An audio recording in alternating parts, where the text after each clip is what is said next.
Hello, Sheila.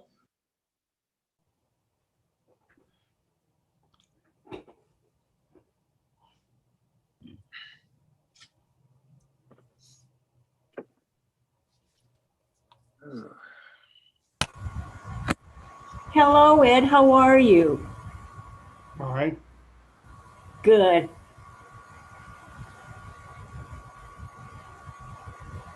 Good to see Hi, you. everyone. Good evening, everyone. Good afternoon. Hope everybody's doing good. This is Valley Beth Shalom's Lunch and Learn for a Wednesday afternoon. Happy after the Shavuos. I didn't get that after Shavuos letdown, so it's all the blintzes that are still rushing through your bloodstream, all that serum cholesterol. Anyway, it's good to have you here. I hope everybody's taking very good care.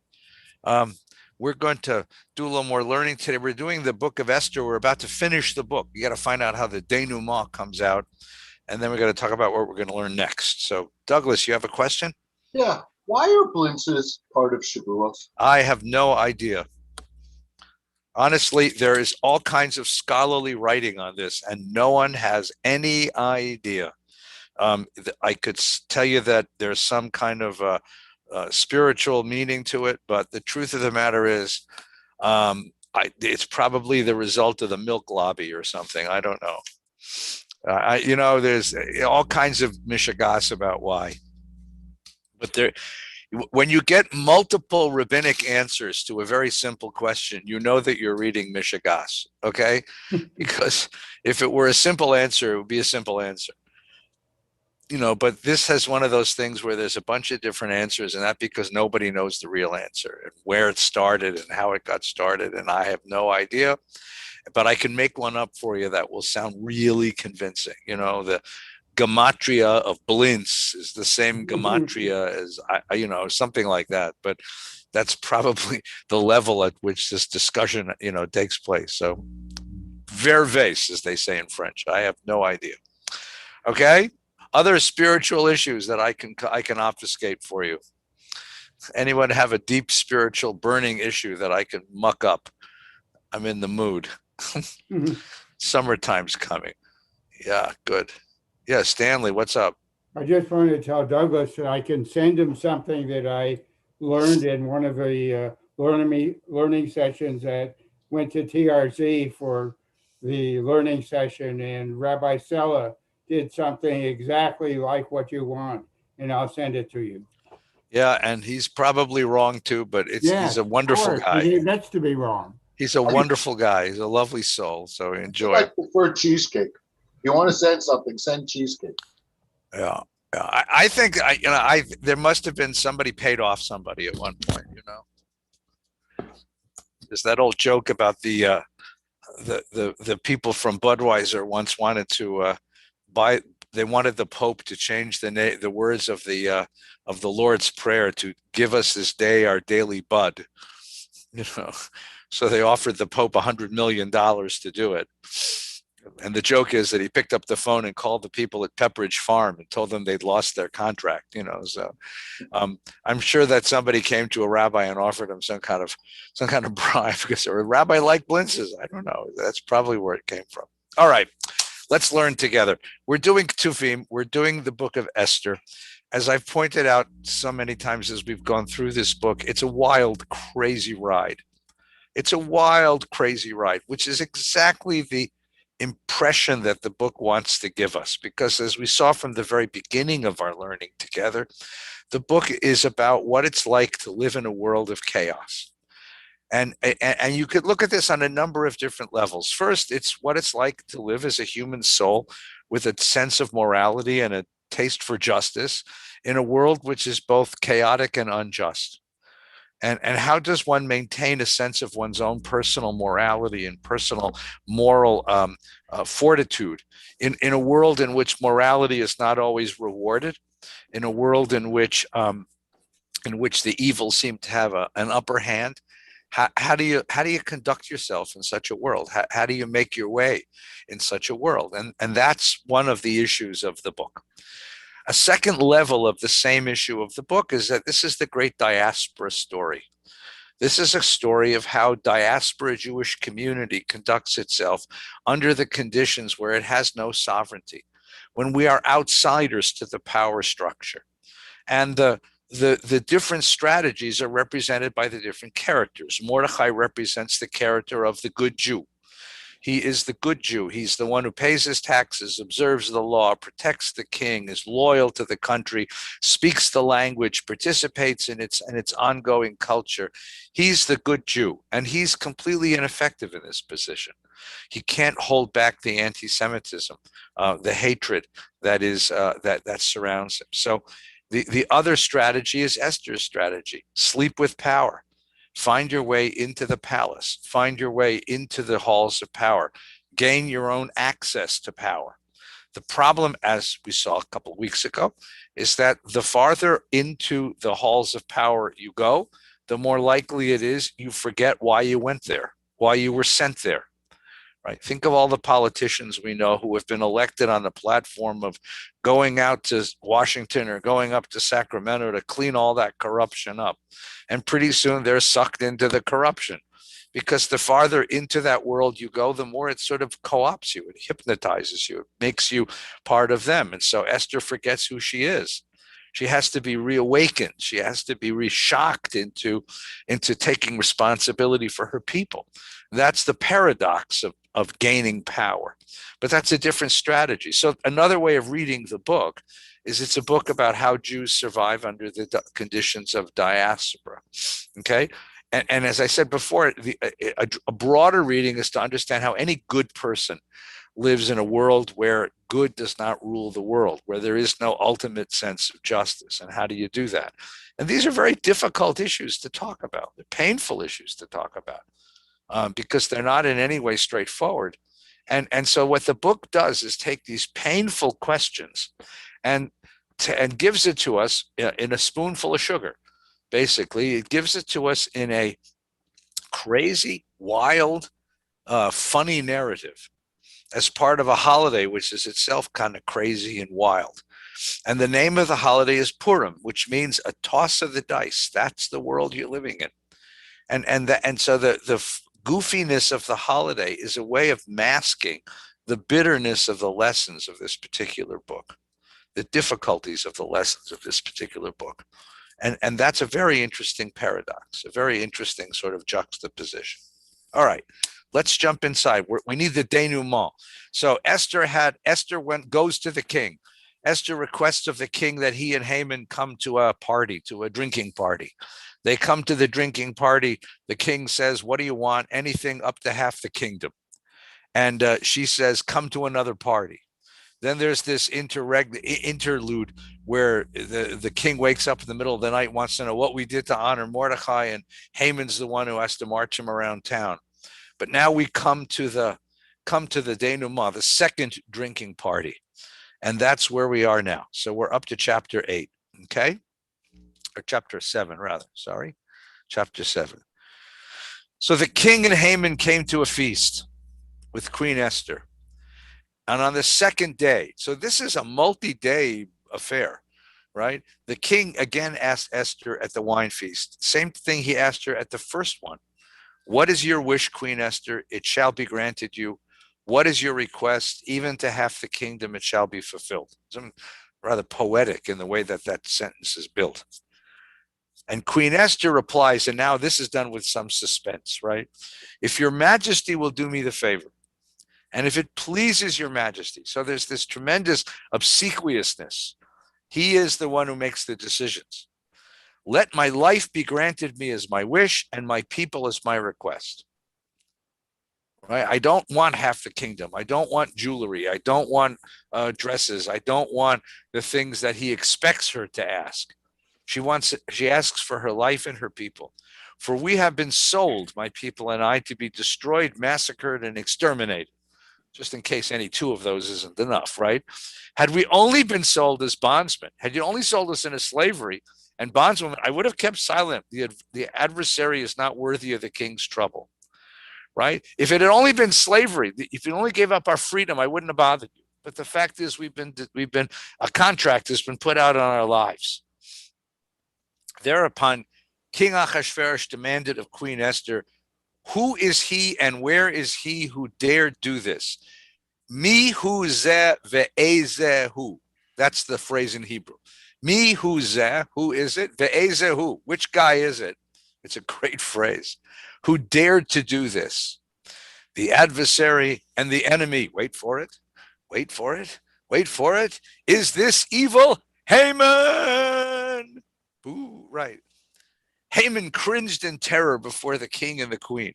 So, again, what's wonderful about the structure of the scene is that each person comes to this party with a completely different set of expectations. They each are experiencing this reality differently. The king is coming because this is his favorite wife, and there's nothing in the world he'd rather do than spend an afternoon with his favorite wife lounging and drinking. He's having a good old time. Haman is coming because he believes this is the epitome of his position. He is the king's second. He is invited to the private chambers of the queen. He and the king and the queen, they are the three that rule this kingdom. Haman is so on top of his game. He can't believe his good fortune. He can't believe where his position. And Esther is coming for a whole different reason. She's not coming to celebrate. She's not coming to rule the kingdom with some sense of power. She's coming for a mission to save the people and to reveal the identity that she has kept secret all this time. She is nervous, and it sort of spills out of her. The evil one is Haman. Haman cringed in terror before the king and queen. So his fortune, his condition switched just like that. Throw of the dice, turn of the wheel of fortune, flip of the card, right? That's the image, right? It's a gambling image, flip of the card. And this wonderful house, this wonderful full house or straight flush that you have, royal flush, turns into dreck, turns into nothing. He cringes because he knows his goose is cooked. And now the next scene, you can either, again, read this as so many of the scenes in the book that we've read. You can either read this as a crazy, wild, ribald scene, or you can read this as a serious reflection, right? The king in his fury left the wine feast for the palace garden. The king, who's drunk, realizes that something has been happening in his own palace that he was not aware of. And the fact that something's happening that he's not aware of disturbs him so much that he realizes he needs a breath of fresh air to gather his wits. What has just happened? What has he just discovered? Somebody put out a contract on his queen. Now, he lost Vashti early in the book. He doesn't want to go through that again. Who would do such a thing? Who manipulated him? Who turned him? Who twisted the fate of the kingdom? Who would have done such a thing like this? And why would he have done it? Now, for a moment, just for a moment, consider the following idea, that it's not only that somebody manipulated him, not only that someone twisted this, not only that someone wants to take away his favorite wife, but for just a moment, consider that maybe what he's really worried about is that Haman wants to be king, that Haman is actually out for his kingdom. I mean, think about Haman, skulking around the palace in the middle of the night. That's the last scene that we learned. Haman, always asking for things. Maybe Haman wants to be king. And the fact that he would do away with the queen is part of the plot, because what he really wanted to do is do away with the king, and he would assume the kingship. So maybe that's what it is. On the other hand, it could very well be that just doing away with the queen is enough, that he would take the king's queen. And watch what happens next, right? So he leaves the palace garden to go get a breath of fresh air, okay? While Haman remained to plead with Queen Esther. So who's in the room now? Who's in the room? The queen and Haman. Where is the queen? She's lying on a divan, on a sofa of some sort, no doubt in some beautiful diaphanous gown, right? And what is Haman? Haman is blubbering in his fear about what's about to happen to him, right? Haman remains with Queen Esther for his life, to plead with Queen Esther for his life, for he saw that the king had resolved to destroy him. Plead with the queen for mercy. She can intervene with the king and gain mercy, because she's the accuser. So what happens? So as he's blubbering his begging, he's inching up across the divan where she's lying, because he wants to get right in her face. And he's a little drunk and very frightened and doesn't realize what he's doing. He's inching up the divan until when the king returned from the palace garden to the banquet room, Haman was lying prostrate on the couch on which Esther reclined. So when the king comes in the room, what does he see? He sees Haman lying, on one level, Haman lying on the same couch with the queen, and on the other level, he's lying on the queen. Now, there are many places in Buckingham Palace where you can lie down, but don't lie down on top of the queen. Okay, trust me on this one. Okay, and if it's the serious reading of this, if it's the serious reading that the king is now afraid that Haman's trying to usurp his place as king, the fact that he's trying to sleep with the queen is pretty much seals the deal.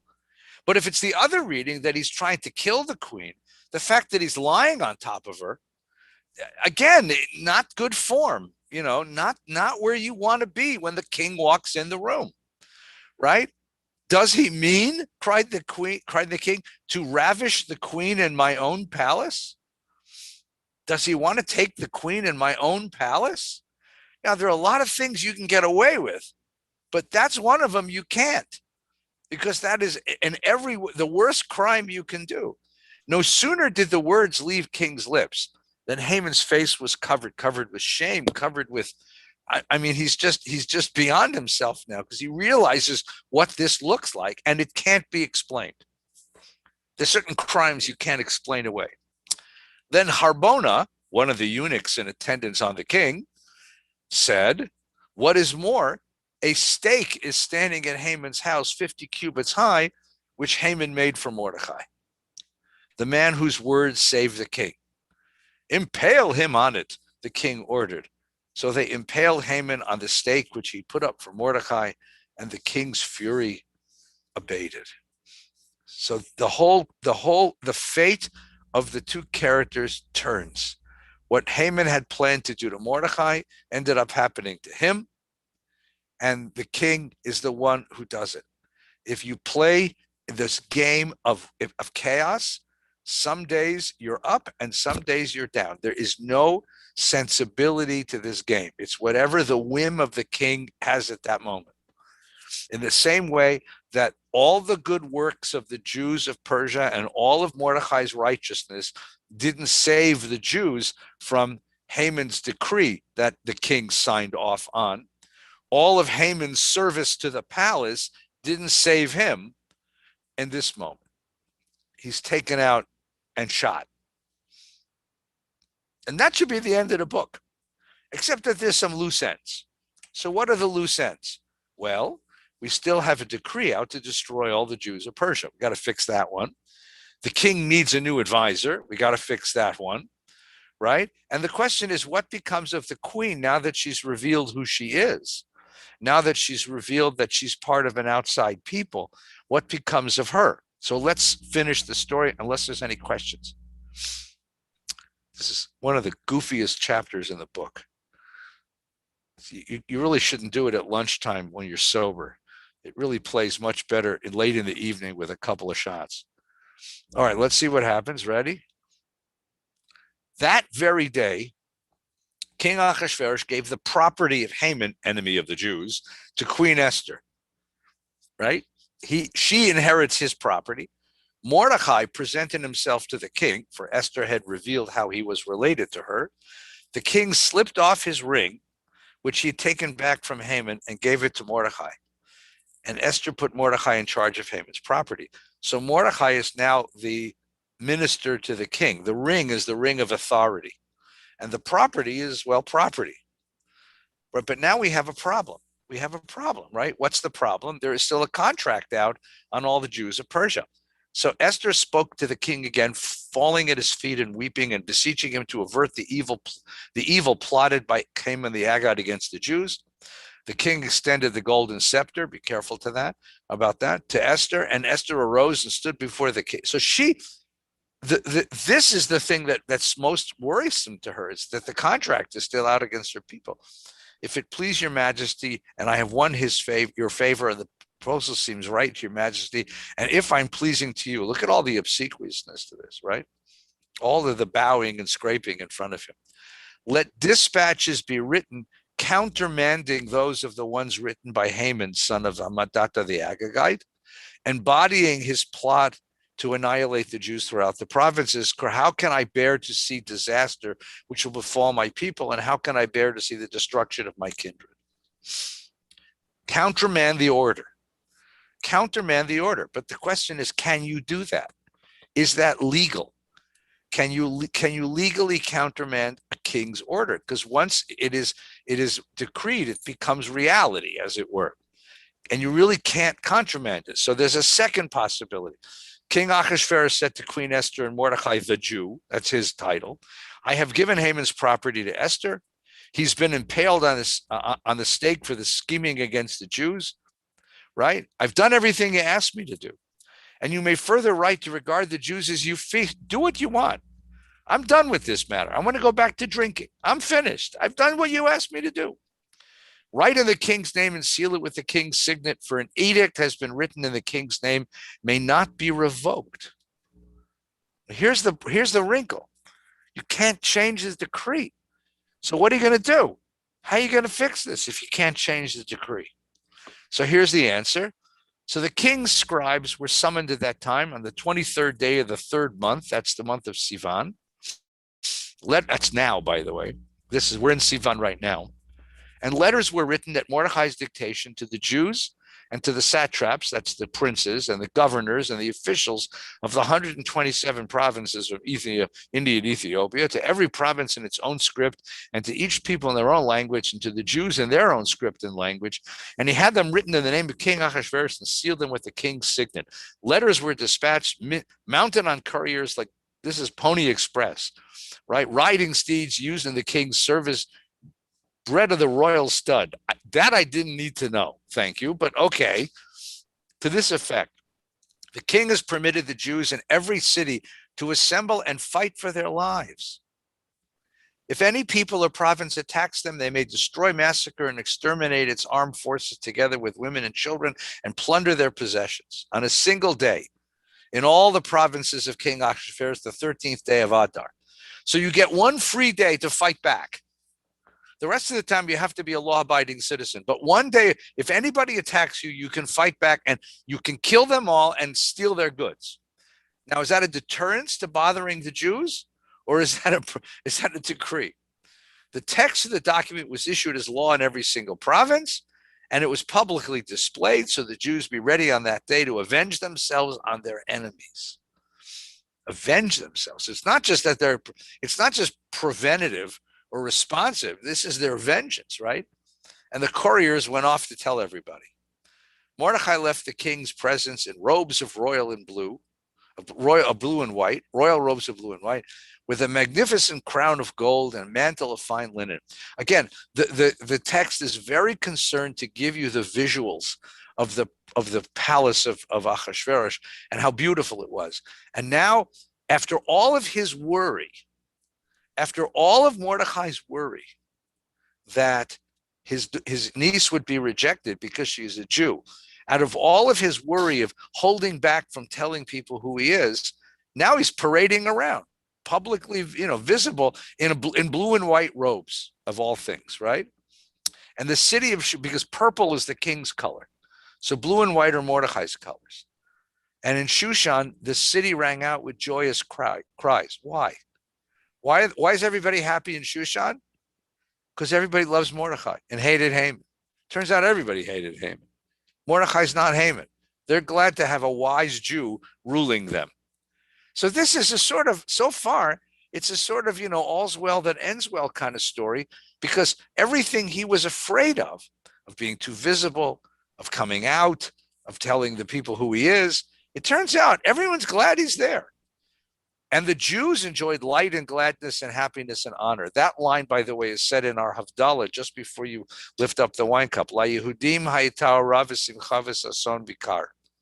And in every province, every city where the king's command, there was gladness and joy among the Jews, a feast and a holiday.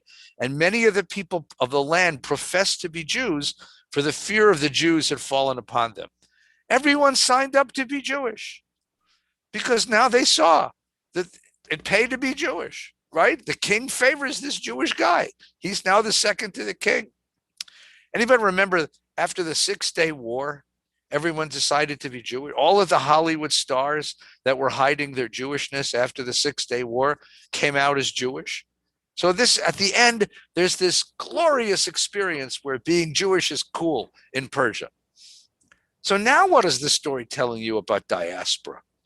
Again, think of the Wheel of Fortune, right? Just a moment ago, just a chapter ago, we were all going to be decimated, destroyed. And now what? Not only is that going to be revoked, but a Jew now rules the kingdom, and the whole kingdom thinks it's peachy to be Jewish.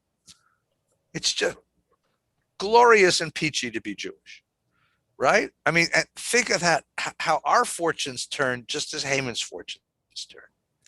And suddenly we are this honored minority in the kingdom of Achashverosh.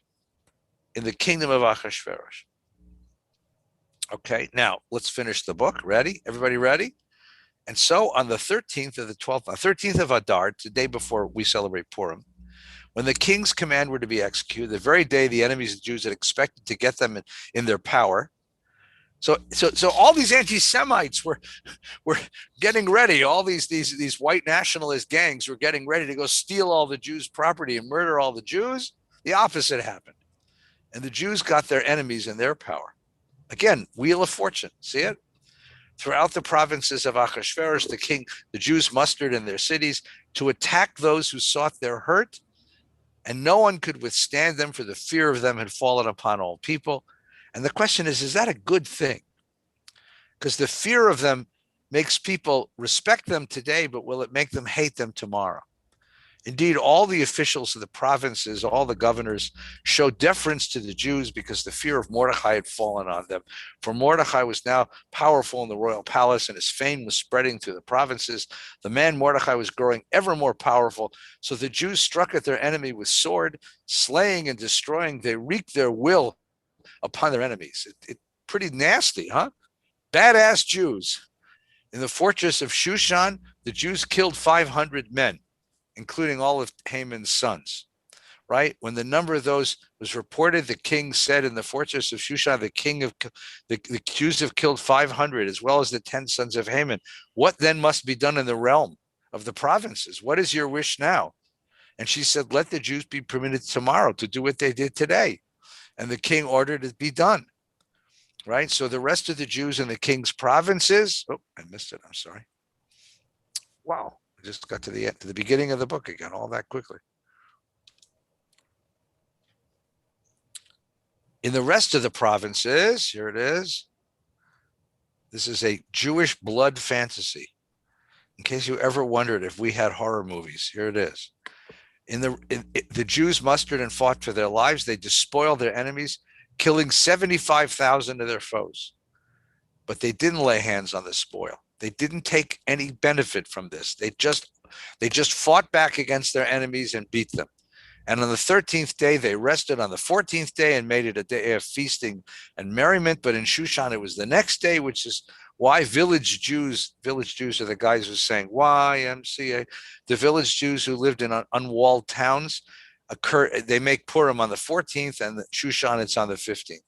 And Mordechai recorded all this stuff in a book and sent it to everybody for everyone to read, and everyone took up the holiday that he decreed, right? And Queen Esther, daughter of Avichai, wrote a second letter for the purpose of confirming with full authority the aforementioned one of the letter. She writes a letter too. Dispatches were sent everywhere in the 127 provinces. So Jews lived everywhere, apparently, all over this kingdom. Achashverosh imposed tribute So he put taxes back on. He restarted the IRS. All of his mighty acts and the greatness to which the king advanced Mordecai are recorded in the annals of the kings of Persia and Media. For Mordecai the Jew ranked next to King Ahasuerus and was highly regarded by the Jews and popular with the multitude of his brethren. He sought the good of his people and interceded for the welfare of all of his kingdom and kindred. And so we have finished the book. It ends with this blood fantasy.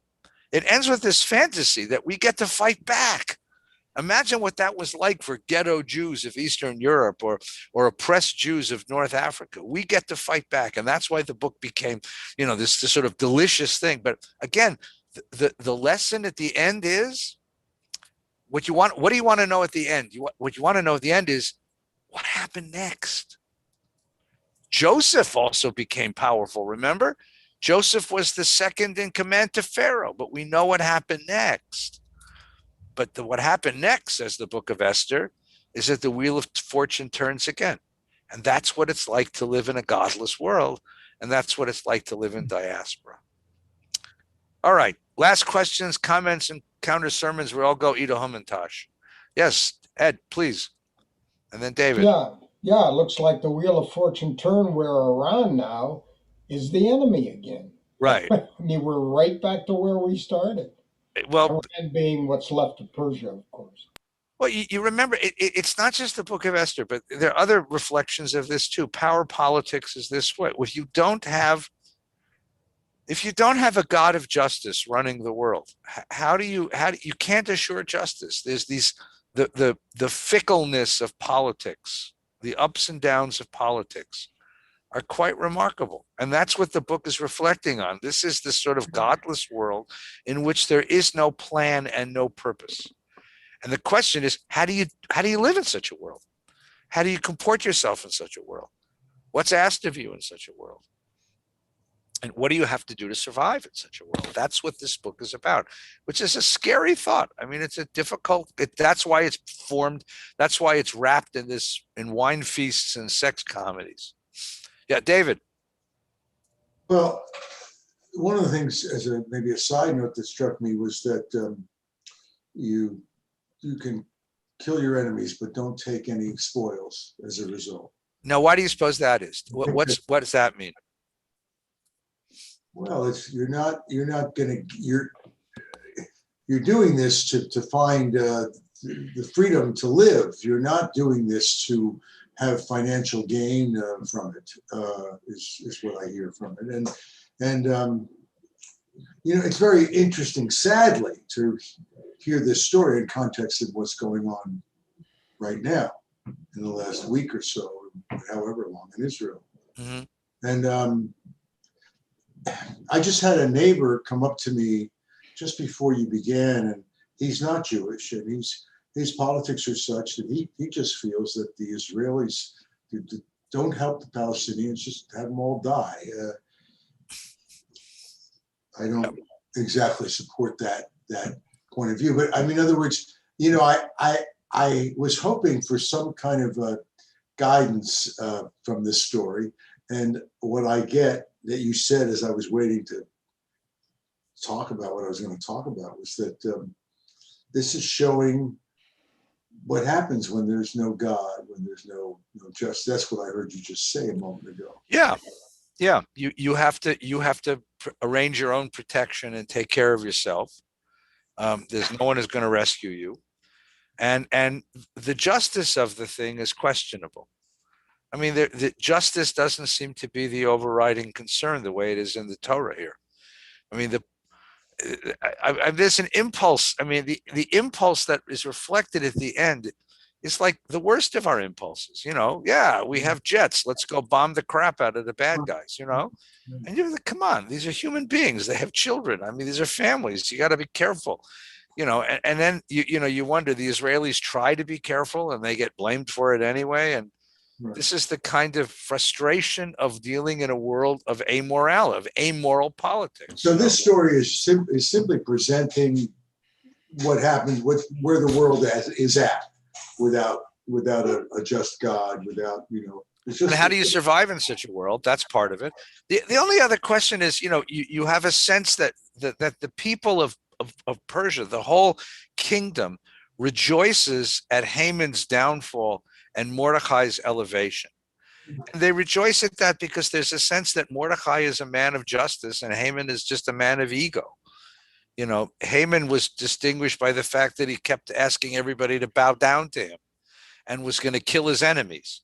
And Mordecai, you get an inkling that because he's Mordecai, he has a sense of justice.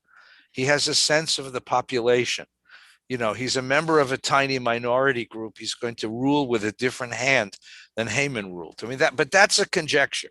It seems like a fairy tale. Yeah. Yeah, well, it is. It's presented very much like a fairy tale, except it's an R-rated fairy tale. Right? There's a lot of racy stuff in this, right? But what's missing from this is, as you said, what's missing from this is a concern for what's right. Achashverosh has no sense of what's right, and the question is, how far do we have to dive into his world of amoral politics in order to survive in such a world? And what do we take from this story into today in Israel, the conflict between Israel and the quote Palestinians? I don't know. Well, I think the question we're asking is a question that Israelis, I know of lots of Israeli friends, and I've been writing to them and they've been writing to me. It's a question they ask too. First of all is, you know, are we fated to keep having these wars with these people every 4 years?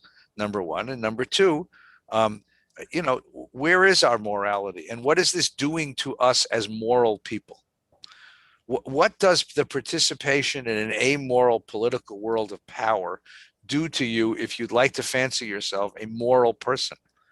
And at what point does it begin to erode your own sense of morality? Anybody have an answer to that? Not yet, but this is the question that's being wrestled with in Israel in a very deep way. You know, you have two impulses. So one impulse is we need to survive. We need to make the very prudent decisions to survive. And the other decision is we also want to survive as a people with a moral soul. And you can't compromise one without compromising the other. What choices do you make? Right. So my friend Yossi Klein Halevi, who is a wonderful, will make the case. He says the most important thing for Israel to do is to help the Palestinians form their own state. And the most dangerous thing for Israel to do is to help the Palestinians form their own state. The most important thing is because Israel has to end this occupation, otherwise it's going to destroy Israel. And the most dangerous thing is to end the occupation because it'll invite the radicals that much closer to the children, to the borders of Israel. And so it is a no-win situation. And in a certain sense, that's how you feel at the end of the book of Esther. Yes, it's a laughter. There's a lot of laughter and the good guys win in the end, but you know it's not permanent.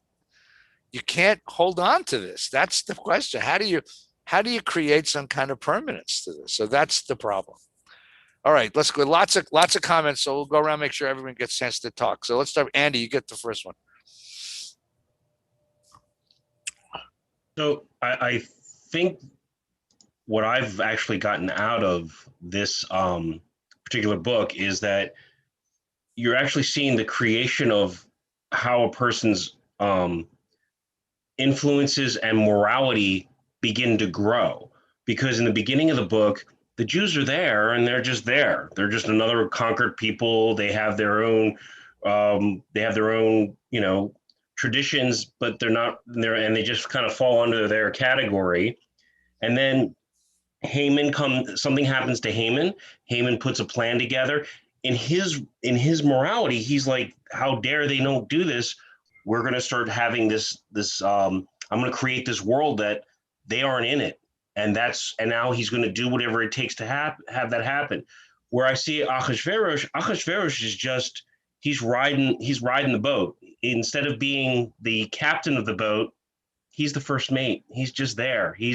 People are giving him the directions to go, and he just takes the boat that way. And then at the end, we have new people that come in to replace the boat. Now it steers a different way. It's really amazing because to me, it like, once you said this whole thing about more how you know, a godless or not godless, it was a lawless God, or there is no God that controls the right and wrong for us, you're actually seeing how people are swayed, and how the scales of justice, or in this case of life, are actually being pulled by people, and how ultimately you should really try to keep it balanced. And I've really now looked at this whole story completely different, and it's a very Ruined enlightening. Purim for you, I'm afraid. So But it was really good. It's really an interesting way of like how much an influence a person has, how much a say is, and also respecting that person who does have to make that decision, and how we have a responsibility to do that. Mhm. Yeah, so it puts the responsibility of deciding whether justice prevails in the world squarely on us. Squarely on us. And I mean, Achashverosh is an interesting character. You could read him as a pretty shrewd king. I've read commentaries where they actually like him. I read him as a buffoon. I think he's a guy who's completely ruled by his impulses, right? It's whichever meal he's eating, whatever drink he's drinking, whichever woman he's sleeping with at the moment. And there doesn't seem to be much plan or purpose in what he does.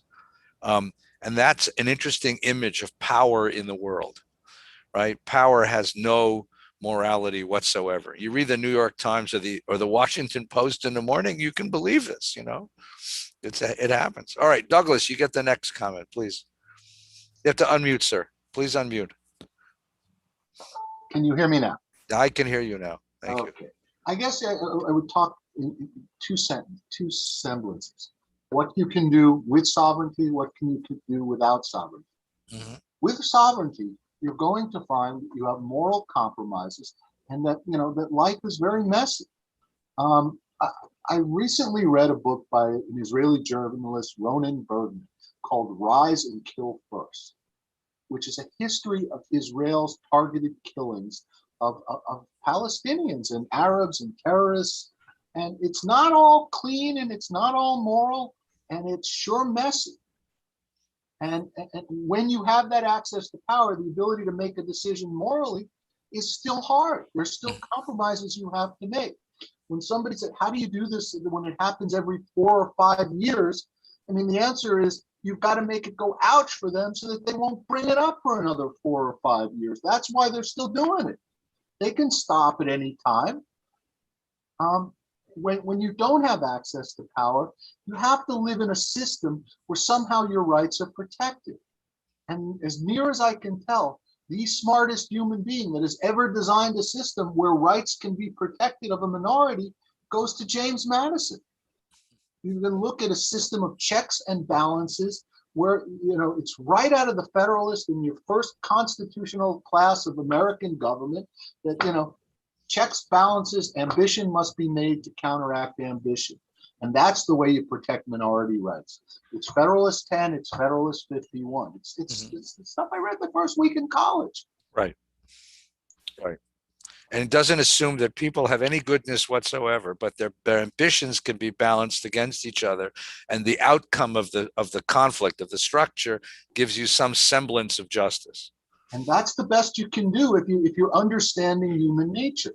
If you understand human nature like this, right? Yes. Their if understanding of human nature, the best way to protect it is by using their own egos and ambitions to do that. All right. So we have one vote for the Federalist Papers. Thank you, Douglas. Bert. A couple of comments. Let me go back initially to the reaction of your suggestion, the reaction of the Persian people to Haman's downfall and Mordecai's elevation. At the risk of being cynical, I think that it wasn't so much that Mordecai was a good guy, but Haman was so bad. Anybody would be better. And it turned out he was a lot better. So they made the right choice at the time. And to comment something that Douglas just said, again, from my point of view, and yours perhaps, the checks and balances, I believe, rest on an assumption that everybody will play by the rules. And we see that doesn't happen.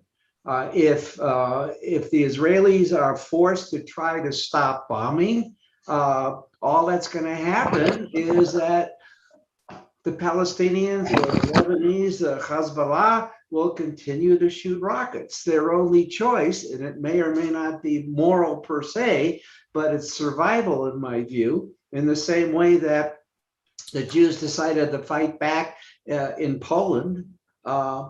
If it's checks and balances and following the rules, and if nobody follows the rules, you got to do what you got to do. And survival, in a way, to me, is a moral choice. It's better to go shoot the Germans or whoever it is than let the Germans shoot me.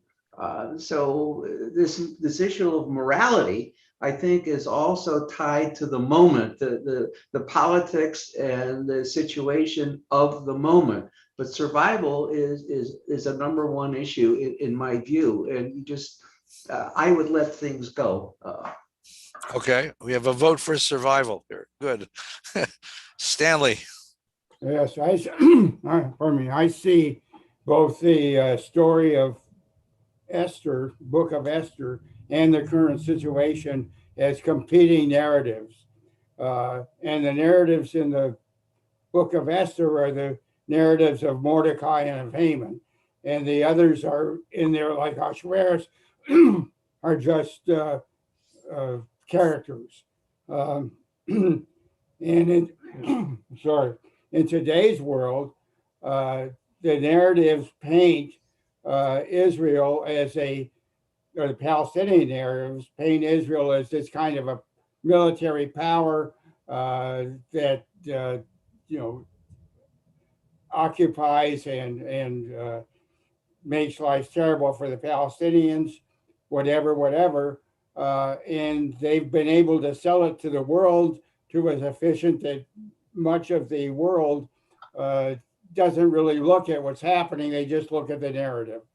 And the same for of course, Israel has it, and we have a narrative that we can look to in these times and see all the good things that Israel has done, and understand what all its problems are. But if you're at another narrative, it doesn't matter at all. Mm-hmm. Okay, good. That's what the end of the story is, that he publishes the narrative. Yeah. And she confirms it so that it becomes the story. Mr. Archulor. Yeah. Thank you. Regarding power, I think Hobbes wrote the Leviathan, where people had to be protected by a strong state.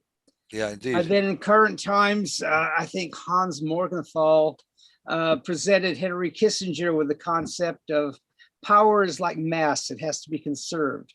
If you get power, someone loses power. Now, I think much of our dynamic has been, following that sort of a principle. And I guess that leads to your zero-sum game rationale in politics. Now, I don't have any answers. I think some of the other members have offered, very, very astute observations. Checks and balances are great if you have an honest, judiciary, which I don't think we have anymore. And so, basically, it's a very human problem. I think it becomes a little bit of a cop-out to talk about chaos in a chaotic world. I think we make our own world. I think we make our own reality. I think our responsibility is to basically, accept our, situations. So anyhow, I can't add anything else to what anybody else has said, but it's an issue that we'll see forever. Thank you. Answer your phone. Someone wants to sell you a warranty on your car. I know. I get more of these than anybody else. Susie from Norway or whatever. Oh, all right, guys, listen, thank you for learning with me today. I thought this is Rabbi. Terrific. We're going to continue now for a couple of more weeks. I think we're going to do a little Kohelet, and then we'll take a look at Ruth. And then I think we're going to conclude at the end of June, take a hiatus so I can get a little vacation in. So thank you for being with us. Everybody stay well. Tonight at 7:00, I'm concluding my series on the questions that won't go away. We're going to talk about how the Jewish tradition understands the meaning of life. On Friday night, we're celebrating Rabbi Hoffman and our educators for our annual gala. Everyone's invited online for the service, and Torah study Shabbos morning. So